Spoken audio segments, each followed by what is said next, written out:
আসসালামু আলাইকুম। আমি আশিকুর রহমান, বাংলাদেশ থেকে। আজকে আমরা সি প্রোগ্রামিংয়ের টিউটোরিয়ালগুলো দেখব।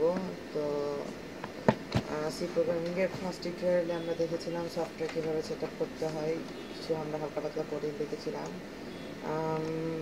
আমরা ফার্স্ট টিউটোরিয়ালটা একটু আমাদের কিছু টেকনিক্যাল ঝামেলার কারণে আমরা জিনিসটা শেষ করতে পারিনি। তো আমরা এখন জিনিসটা শেষ করব। তো আমরা ফার্স্টের থেকে আবার স্টার্ট করব। তো সেক্ষেত্রে আমি আপনারা codeblocks.com কোড ব্লকস, সেখান থেকে codeblocks.org থেকে আপনি সি প্লাস প্লাসের যে সফটওয়্যারটি রয়েছে আপনি সেটা ওখান থেকে ডাউনলোড করে নিতে পারেন। তারপর আপনি যদি ম্যাক অথবা লিনাক্স ইউজার হন তাহলে আপনি জিসিসি সফটওয়্যারটি সবচেয়ে ভালো হবে আপনাদের জন্য। তো লেটস স্টার্টেড। আমি এখন ডাউনলোড করে নিয়েছি, আমি এখন এটা সেট আপ করবো। তো আমরা ফার্স্ট টিউটোরিয়ালে একবার দেখেছি, তাও আমরা আজকে একটু আরেকবার দেখব। তো আমি স্টার্ট দিলাম।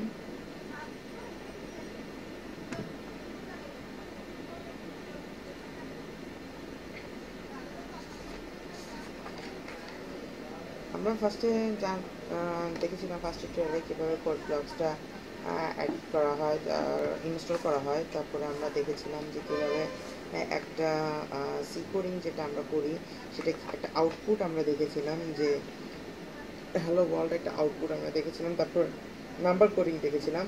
তো আজকে আমরা ফার্স্টের থেকে শুরু করব, প্রথম থেকেই শুরু করব। এবার আমাদের এবারের টপিকস এবারে শিক্ষণীয় বিষয় থাকবে যে এই কোডগুলো আমরা যেগুলো ব্যবহার করেছি এগুলো আসলে জিনিসগুলো কি। তো সে আশা করি এই টিউটোরিয়ালটি আপনাদের জন্য অনেক সুবিধাজনক হবে। আপনাদের একটু সময় অসুবিধার জন্য জানাচ্ছি যে আমার কম্পিউটারটাতে একটু স্লো, যার কারণে আমার একটু প্রবলেম হয়। Please wait for hour.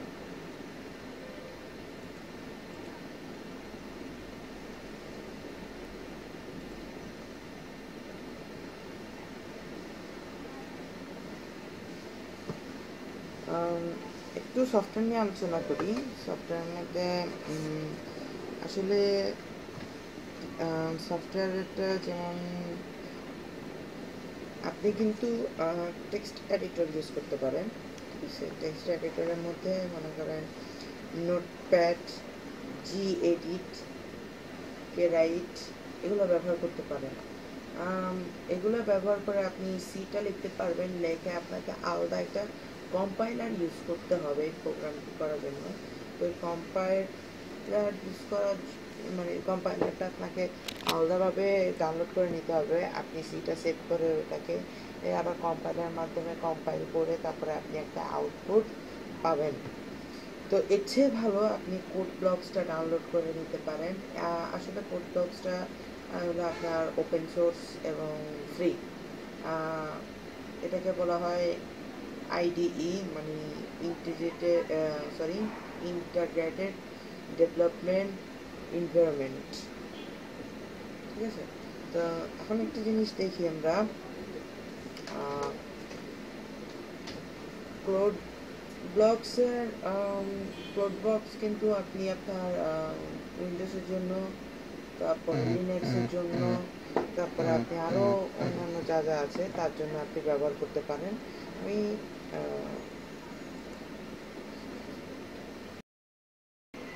আমরা সফটওয়্যার সেট আপটা দেখতেছিলাম। তো সফটওয়্যারটা সেট আপ করতেছি।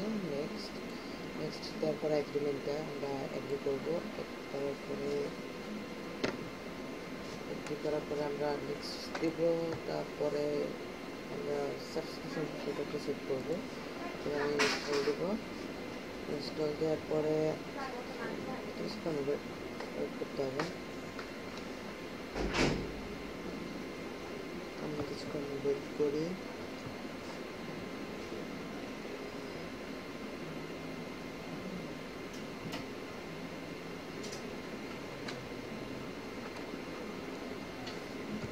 আমরা দেখতে পাচ্ছি যে সফটওয়্যারটা ইনস্টল হচ্ছে।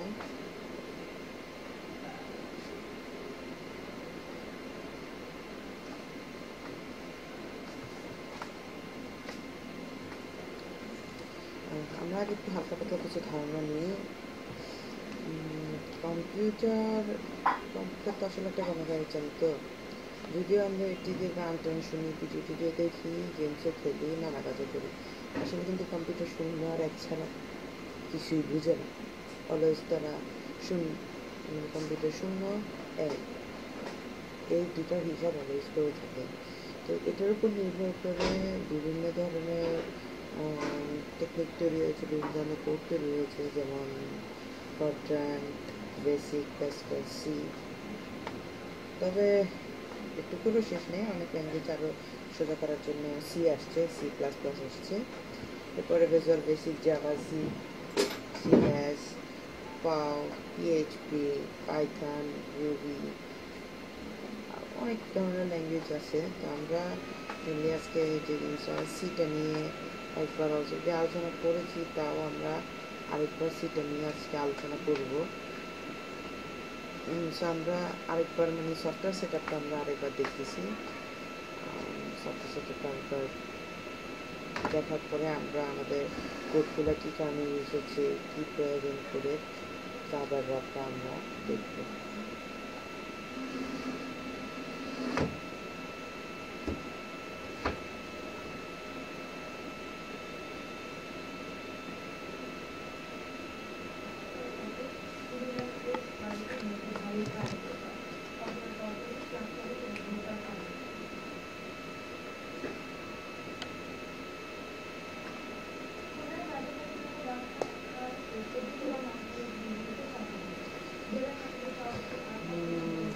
স্যারে আপনাদেরকে বসে দেখা হচ্ছে, আমি তার জন্য অত্যন্ত দুঃখিত।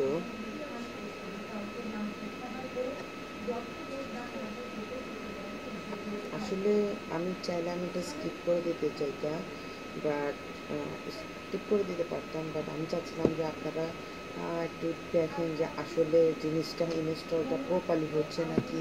মানে আপনারা ভিডিওটা দেখলে এবং একটু জিনিসটা দেখলে আপনারা মানে কনফার্ম হতে পারবেন যে আপনাদের পিসিতে প্রপারলি প্রপারলি সফটওয়্যারটা ইনস্টল হচ্ছে নাকি। আমার এখানে কমপ্লিট লেখা দেখাচ্ছে, আমি এখন নেক্সটে ক্লিক করব ফর ফিনিশ। এখন আমি ব্লগসটা আমি এখন একটু ওপেন করি। ওপেন করার পরে আমার সফটওয়্যারটি ওপেন হবে। তার আগে আমি একটা ডেস্কটপে আমি একটা ছোট্ট একটা ফাইল আমি এখানে তৈরি করবো। এখানে একটা ছোট্ট একটা ফাইল তৈরি করতেছি। আমি এটার নাম দিচ্ছি হলাম প্রাইস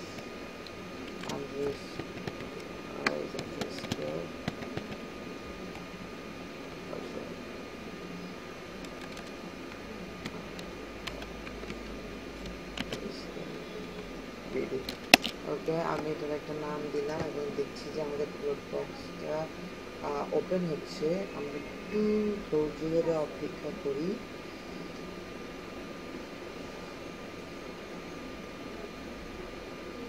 কোড বক্সটি ইনস্টল দেওয়ার পরে একটা রিস্টার্ট প্রয়োজন। আপনারা ইনস্টল দেওয়ার পরে আপনারা পিসিটাকে একবার রিস্টার্ট দেবেন, জিনিসটা ভালো হয়। তো আমি রিস্টার্ট দিলাম না, তাই আমি ডাইরেক্ট কী করলাম, এটাকে সেট অ্যাজ ডিফল্ট করে দিলাম। এটা ডিটেল ঠিক আছে, আমার সব ঠিক আছে। আপনাদের পারপাসের জন্য কিন্তু আপনাদের এই জিনিসটা একটু দেখতে হবে যে GNU GCC কম্পাইলারটা থাকতে হবে, তারপরে GNU ফোরট্রান কম্পাইলারটা থাকতে হবে, কারণ এই দুটা অনেক প্রয়োজনীয়। আরেকটি রয়েছে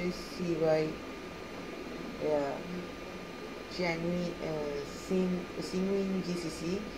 আসলে সিংউইন GCCটা আমার এখানে নট ফাউন্ড, তাও সমস্যা নেই। আপনাদের এখানে যদি থাকে তাহলে আপনাদের জন্য ভালো, আমার এখানে না থাকলে আমার সমস্যা নেই। তো আমি এটা ওকে দেবো। ওকে দেওয়ার পরে কোড বক্সটা রেডি হবে ওপেন করার জন্য। এরপরে আমাকে আরেকটা এক্সারসাইজ দিবে, ফাইল এক্সারসাইজ। সেখানে বলবে যে code box one two default C source file. তো আমি এখানে একটা ডিফল্ট দেব যে ইয়েস কোড বক্স CNC প্রিন্টার। ওকে, নাও আমরা রেডি, সফটওয়্যারটা নিয়ে রেডি। তো আমরা শুরু করতে পারি। এখন আমরা শুরু করব। তো আমরা ফার্স্টে ফাইলে যাব, ফাইলে থেকে নিউতে যাব।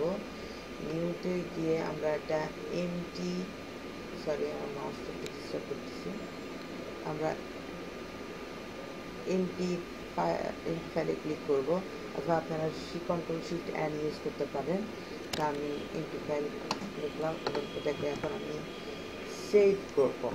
আমাকে এখন এটা আগে সেভ করতে হবে। আপনারা দেখতে পাচ্ছেন এখানে কিন্তু আমার লগ উঠছে যে আমি আসলে কী কাজগুলো করতেছি। তো আমি এখন ফাইলে যাব, ফাইলে যেয়ে আমি এটাকে সেভ দেব, সেভ ফাইল। এবং আপনারা সেভ করার সময় এটাকে .c ফরম্যাটে, মানে কোডিং হিসেবে সি ফরম্যাটে এটা সেভ হবে।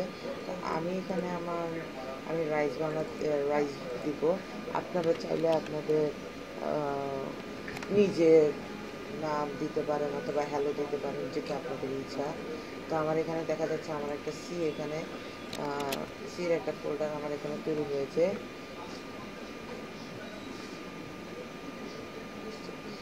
একটা প্রোগ্রাম তৈরি হয়েছে। তো এখন আমরা একটু ট্যাব অপশনে যাব। ট্যাব অপশনে যে আমরা একটু কিছু হালকা আমাদের একটু সেটিং আছে, আমরা সেই সেটিংটাকে একটু ঠিক করব। তো এখান থেকে সেটিং মেনুতে যাব, যে এডিটরে দেব, এডিটরে যে আমরা ট্যাব ইন্ডিটেন্ট, এটা আমাদের চাপ দেওয়া আছে নাকি আমরা সেটা একটু চেক করবো। যদি চাপ দেওয়া থাকে তাহলে জিনিসটা ওকে। এখন আমরা আমাদের কোডটা শুরু করি। তো ফার্স্টে আমরা একটা কোড লিখবো টেস্টিংয়ের জন্য। তো কোডটা হলো একটু একটু টেকটাক ফোন করে দেবেন। আমরা এখন লিখবো ইনক্লুড, এখানে লিখবো studio.h। আমরা প্রথমে কোডটা লিখে নিই। কোডটা লিখে নেওয়ার পরে আমরা দেখব যে আসলে এই কোডগুলার কাজ কি, কোডগুলোর কাজ কি আমরা এরপরে দেখব।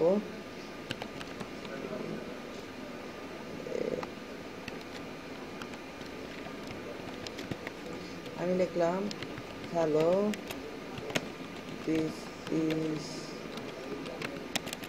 Rise বাংলাদেশ। নাও আমি এখানে দিলাম রিটার্ন 0। একটা জিনিস মনে রাখতে হবে যে আমি ইনলাইনের মধ্যে আমরা যে এই কোডটা শেষ করবো, কোডের শেষে একটা সেমিকোলন প্রয়োজন, না হলে এই কোডটা কাজ করবে না। তো আমি এই কোড লেখার পরে আমরা এখন বিল্ডে যাব, বিল্ডে যেয়ে এবং এটাকে কম্পাইল করব। তো কম্পাইল দ্য কারেন্ট ফাইল, আমি এটাকে কম্পাইলের জন্য দিলাম কম্পাইল। তখন এটা কম্পাইল করে সে দেখাচ্ছে যে এটা কম্পাইলিং হচ্ছে। তো আমরা বিল্ড লগের মধ্যে দেখব কি যে আমাদের ইরোর যেন 0 থাকে, ভ্যারিং যেন 0 থাকে, তারপরে মিনিটস এটা 4 সেকেন্ড থাকতে পারে। তো এখন আমরা দেখছি যে যদি আমাদের ইরোর থাকতো তাহলে আমাদের এখানে দেখাইতো ইরোর আছে, ওয়ার্নিং দেখাইতো আমাদের এখানে কি ওয়ার্নিংটা আছে। তো এখন আমরা এটাকে রান করব। তো এখন আমি যদি এখানে বিল্ডে যে আমি রানে দিলে আমি দেখতে পাবো যে সে আমাকে শো করবে যে হ্যালো দিস রাইস বাংলাদেশ। আপনারা দেখেছেন যে জিনিসটা শো করেছে, বেশিক্ষণ স্থায়ী ছিল না। একটা জিনিস একটু মনে রাখবেন যে আপনি যখন কাজটা করতে যাবেন অলওয়েজ একটু আপনার অ্যান্টিভাইরাসটা একটু ডিঅ্যাক্টিভ করবেন, কারণ অনেক সময় অ্যান্টিভাইরাসটার কারণে অনেক ধরনের যেমন যারা অ্যাভাস্ট ইউজ করে তাদের জন্য একটু বলে রাখি, অ্যাভাস্ট কিন্তু আপনাদের এই ফাইলগুলোকে সে সন্দেহ মনে করতে পারে। যদি সে সন্দেহ মনে করে তাহলে সে ফাইলটিকে ওপেন করতে দেবে না। তো আমরা এটা সাকসেসফুলি রান হয়েছে নাকি আমরা সেটা বুঝবো না। তো তাই অ্যান্টিভাইরাসগুলো আগে একটু ডিঅ্যাক্টিভ করে রাখতে হবে। তা আমি বিল্ড অ্যান্ড কম্পায়ারের জন্য আবার দিলাম এবং আবার রান করলাম।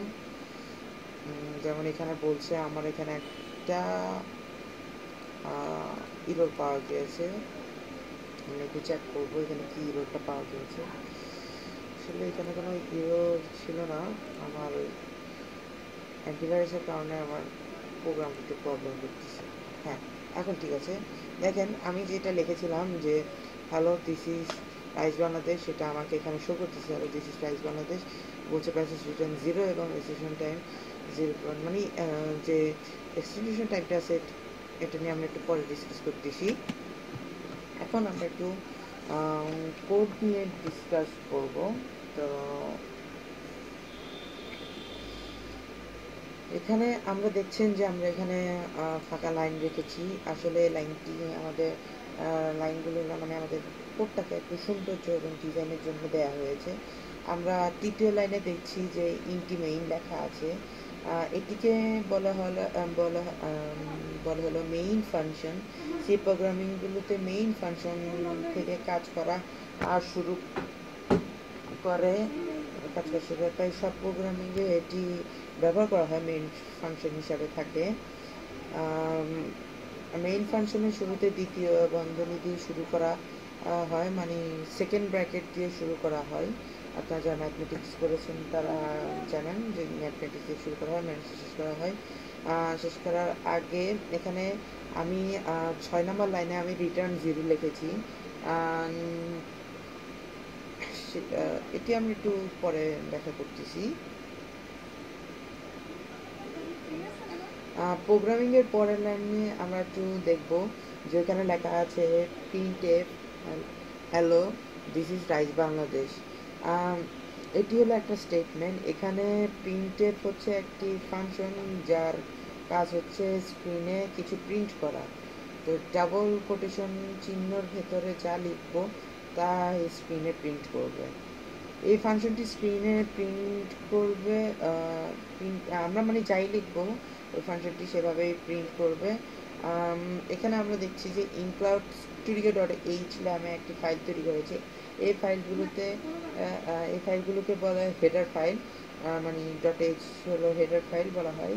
হেডার অ্যাকশন ইনপুট ফাইলে স্ট্যান্ডার্ড ইনপুট আর আউটপুট সংক্রান্ত যাবতীয় ফাংশন লেখা আছে। আমরা যখন স্ট্যান্ডার্ড ফাইলের কাজগুলো করব তখন আমরা এই ফাংশনগুলো আমরা দেখব।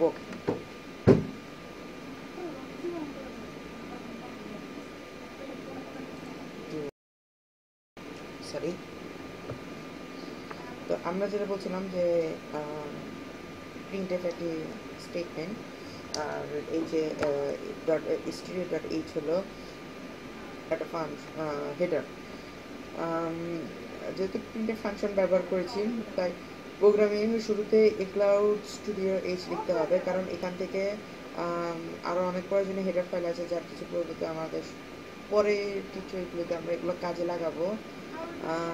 স্টেটমেন্ট আমাদের যে মানে এফএমএল স্টেটমেন্ট লিখেছি, এখানে আমি বলেছিলাম যে রিটার্নটা আমরা পরে ডিসকাস করবো বলেছিলাম। আসলে রিটার্নটা হলো আপনার একটা স্টেটমেন্ট, রিটার্নটা এটার মতো একটা স্টেটমেন্ট। তো রিটার্নটা এটা মানে আমাদের একটা জিনিস কি, আমাদের স্টেটমেন্ট যখন আমরা শেষ করব তখন আমরা হলো সেটা সেমিকোলন দিয়ে আমরা ক্লোজ করব। এটি আমাদের অনেক প্রয়োজনীয় একটি জিনিস। তো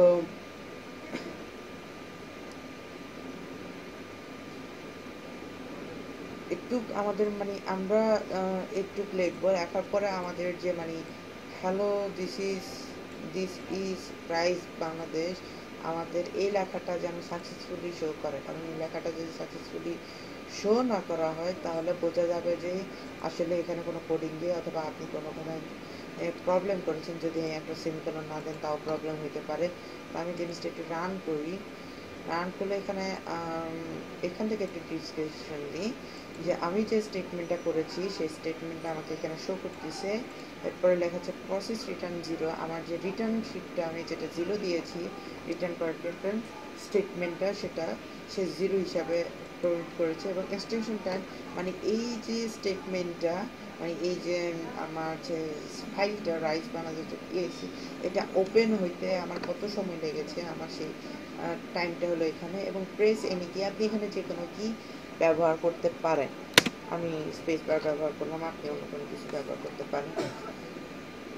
তো এখন আমরা একটু ডাটা টাইপ দেখবো। আসলে ডাটা টাইপ সম্পর্কে আমাদের একটু ধারণা দিই। যেমন আমাদের প্রথম প্রোগ্রামটি হবে দুটি সংখ্যার যোগ করার programme.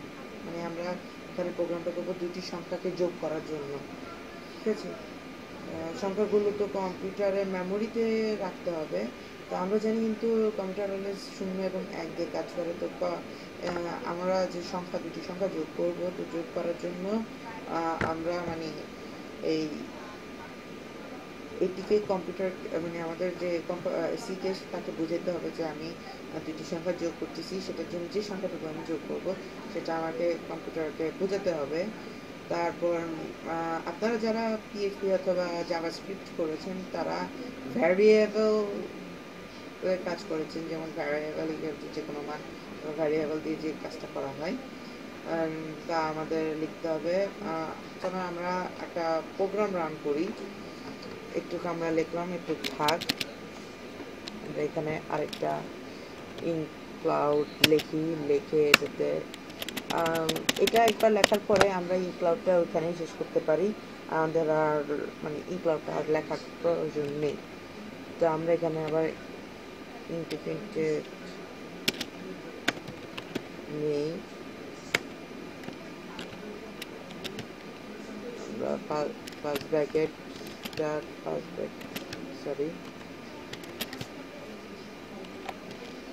Bracket start first bracket close. আমি এখন এখানে ইন্ট এ আমি এটা সেমিকোলন করলাম, ইন্ট বি এটাকে আমি একটা সেমিকোলন করলাম, শেষ করলাম, ইন্ট সাম এটাকে আমি সেমিকোলন দিয়ে ক্লোজ করে দিলাম। এখন আমি এখানে ইন্টটাকে তো আমি একটু বুঝাই আপনাদেরকে। যেমন এখানে আমরা যে ইন্টটা লিখেছি সেটা হলো আমরা একটা ভ্যারিয়েবল হিসাবে ব্যবহার করেছি। তো মানে একটা ভ্যারিয়েবল যেরকম আমরা পিএইচপিতে ভ্যারি লিখি VAR, তো আমরা এখানে ইন্ট লিখেছি যে ইন্ট এ, তারপরে ইন্ট বি, ইন্ট স্যাম। তো আমি এখন বলবো যে ইন্ট এ মানে আমার এ ভ্যারিয়েবলের মান হবে কত। তো আমি এই স্পেসে ইকুয়াল দিলাম, ইকুয়াল দিয়ে আমি এটার মান করলাম হলো 50, এটাকে দিয়ে দিলাম। এরপরে আমি সেকেন্ড ভ্যারিয়েবল আমি যে ইন্ট ভি ভ্যারিয়েবলটা সেট আপ করেছি সেটার আমি একটা মান দিব। তো সেটার মান হলো 40 দিলাম, জিনিসটা ভালো। আর এখন আমি বলবো যে সাম জিনিসটা কি। তো আমরা এখানে সাম লিখবো। সাম মানে আমাদের যে সাম ভ্যারিয়েবলটা আছে সেটার ইনপুটটা কি হবে। আমরা তো ইনপুটটা আমরা সেট আপ করলাম যে ইনপুটটা হবে হলো A+B, মানে হলো কি যে যখন স্টেটমেন্ট প্রিন্ট করা হবে তখন তখন এ এবং বিকে যোগ করবে। মানে এর যে আমরা যে ভ্যারিয়েবলটা সেট করেছি 50 এবং বি এর যে ভ্যারিয়েবল 40 আমরা তৈরি করেছি, তখন স্যাম এ এবং বি এই দুটি ভ্যারিয়েবলকে যোগ করে আমাদেরকে তার স্টেটমেন্টটা শো করবে। সো আমি এখানে আবার প্রিন্ট এফ আমি একটা স্টেটমেন্ট এখন রেডি আপ করবো।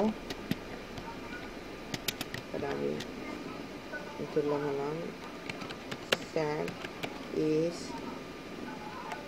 %d over comma স্যাম স্টেটমেন্টটা ওভার। এখন আমি এখানে একটা রিটার্ন সেট করে দিলাম, সেটা হলো 0। এখন আমি এই জিনিসটা যদি এখন এখানে রানে ক্লিক করি তাহলে এখানে কি হবে, সে আমি যে ফার্স্ট যে স্টেটমেন্টটা আমি এখানে সেট আপ করেছিলাম আমাকে শুধু সে ওটুক দেখাবে। আমি যে নিচে যে স্টেটমেন্টটা সেট করেছি সে আর আমাকে ওটুক দেখাবে না। তো আমাকে এর জন্য আমাকে কম্পাইল করতে হবে। তো আমি এখানে বিল্ড এবং রানে ক্লিক করব। তো তখন কি করবে, কোড ব্লকস এই আমি যে স্টেটমেন্টটা লিখেছি সেই স্টেটমেন্টটাকে দেখবে। এখানে কোনো মানে ইরর অথবা কোনো কিছু আছে নাকি সেটা যখন চেক করা শেষ হবে, সে তারপরে আমাকে বিল্ড সাকসেসফুল করবে। এখানে দেখাচ্ছে সে আমার এখানে একটা ইরর আছে। তো আমি ইররটাকে একটু ফিক্স আপ করি। আমি এই স্টেটমেন্টটাকে ডিলিট করে দিই। এখন আমি আবার একটু বিল্ড আপ করি। ওকে, আমাদের এখন এখানে কোনো ইরর নাই, এখানে কোনো ইরর নাই। তো আমরা এখন বিল্ড এবং রানটা করব। এখন আমরা রানে ক্লিক করি।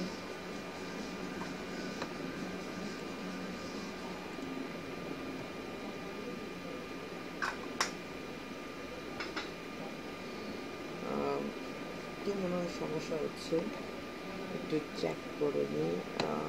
ওকে, আমি প্রিন্ট এক্সিকিউট দিয়েছি, স্টেটমেন্ট কভারেজে দিয়েছি। আমি এখান থেকে কম্পাইল এবং রানটা করি। এখানে আমাকে বলছে আমার এখানে একটা ইরর আসছে।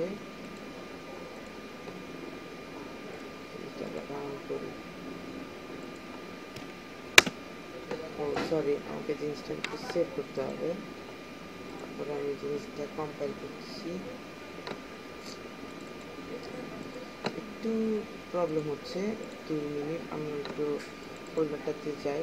যখন দেখা যাবে যে আমার এখানে লেখা আছে যে আমার পারমিশন ডিনাইড, মানে আমার যে কম্পাইলারটা আছে সেটা একটু প্রবলেম করতেছে। তো আমি এখান থেকে সেই জিনিসটাকে আমি ডিলিট করে দিই, যেন আমি জিনিসটা আবার কম্পাইল করতে পারি। তো আই থিঙ্ক এখানে কোথাও হয়তো ওপেন করা আছে। যদি এই প্রবলেমটা দেখা দেয়, আপনাদেরকে বেশি কিছু না, আপনারা এই মানে জিনিসটা কেটে আপনারা জিনিসটা আবার রিরাইট করবেন।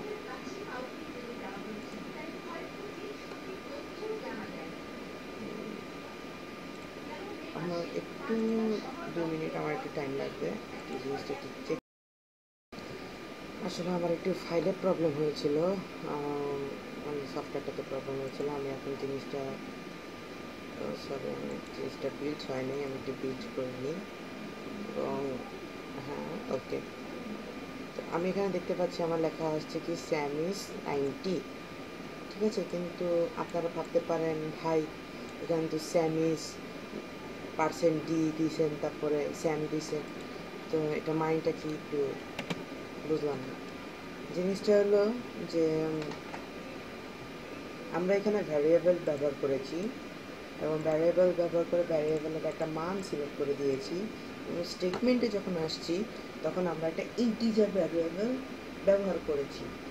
তো এখানে ইন্টিজার ভ্যারিয়েবল কোনটা, %ডিটাকে বলা হচ্ছে যে ইন্টিজার ভ্যারিয়েবল। তো আমরা ইন্টিজার ভ্যারিয়েবল ব্যবহার করে ওটাকে কমা দিয়ে স্যাম দিয়ে দিয়েছি। মানে আমরা স্যামকে বলেছি যে মানে ইন্টিজার ভ্যারিয়েবল %টিতে স্যামের মান প্রিন্ট করতে হবে। তো ইন্টিজারের জন্য আমরা %d ব্যবহার করলাম, অন্য ধরনের ব্যবহারের জন্য অন্য কিছু লিখতে পারি। তো আমরা এটা জিনিসটা কি যে স্যামের মানটা যেন স্যাম ইজ 90 এই মানটা যেন আমাকে প্রিন্ট আপ করা হয়, এবং সেটার জন্য যে ভ্যারিয়েবলটা ব্যবহার করা হচ্ছে ইন্টিজার ভ্যারিয়েবল, সেটা মানে যে %কে বুঝিয়ে দেওয়া হচ্ছে যে স্যামের মানটা, মানে আমার যে ইন্টি ভ্যারিয়েবল আছে, ইন্টি ভ্যারিয়েবল থেকে যে স্যামের মানটা আছে সেই স্যামের মানটা ওইখানে শো করতে হবে। তো এটা বোঝানোর কারণে যখন আমি জিনিসটা রান দিলাম, তো সি জিনিসটা বুঝলো যে স্টেটমেন্ট যেটা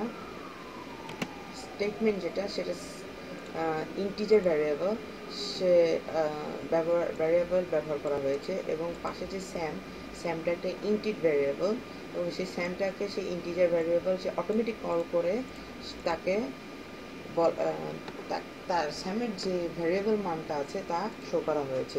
আমি যদি চাই আমি এটাকে সাইড করে দিতে পারি, এটাকে অনেক বড় একটা সংখ্যা করে দিতে পারি, এটাকে আরেকটু বড় সংখ্যা করি। এখন আমি জিনিসটা বিল্ড অ্যান্ড রানে দেব। বিল্ডিং রানে দেওয়ার পরে আমি যখন এটা জিনিসটা রান করব, তখন আমার যে ইন্টিজ ভ্যারিয়েবলটা আছে সেটা আমাকে শো আপ করবে, যে আমার মানে আমার মেইন ভ্যারিয়েবলটা আমার কতটুকু হয়েছে।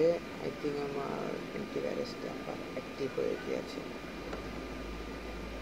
Teacher all that. ওকে,